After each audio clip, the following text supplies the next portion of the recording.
I'm Jay and I work at Science Space. Today we're going to look at 3 different ways we can make some bubbles at home. So what we're going to need is we're going to need some bubble mix, and for the first one we're also going to need some pipe cleaners.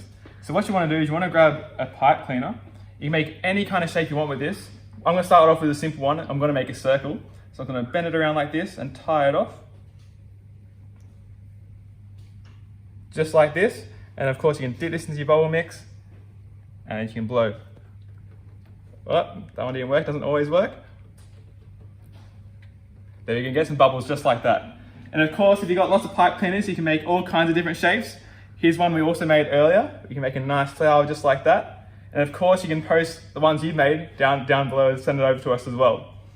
All right, so for the next one, what we're gonna need is we're gonna need some water bottles. So over here, I got some bottles just like this. And you're gonna wanna find your favorite adult at home and want them to cut it in half for you, cut the top off, so you get something just like this. And so next thing you wanna do is you wanna grab some kind of fabric. Over here, we got some kind of Chuck's cleaning material. You can wrap it around just like this. And you want to tie it off at the top with an elastic band. I'm going to grab the elastic band and we'll tie it off.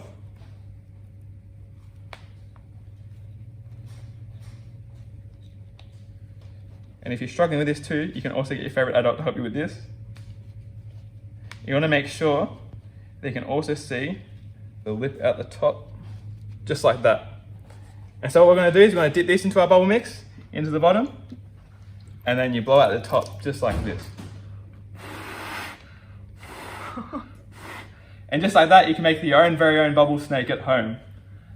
All right, but of course, if you don't have all these materials, you can use other things you got laying around the home. So I'm going to move this to the side for 1 second, and we'll get our big bucket container over here. And now what I'm going to do is I'm going to take this tennis racket. And so you can see this tennis racket is made up of lots of little squares. So it's like lots of little bubble ones. So what I'm gonna do is we're gonna dip it in here and you can blow on it. Or you can also wave around just like that.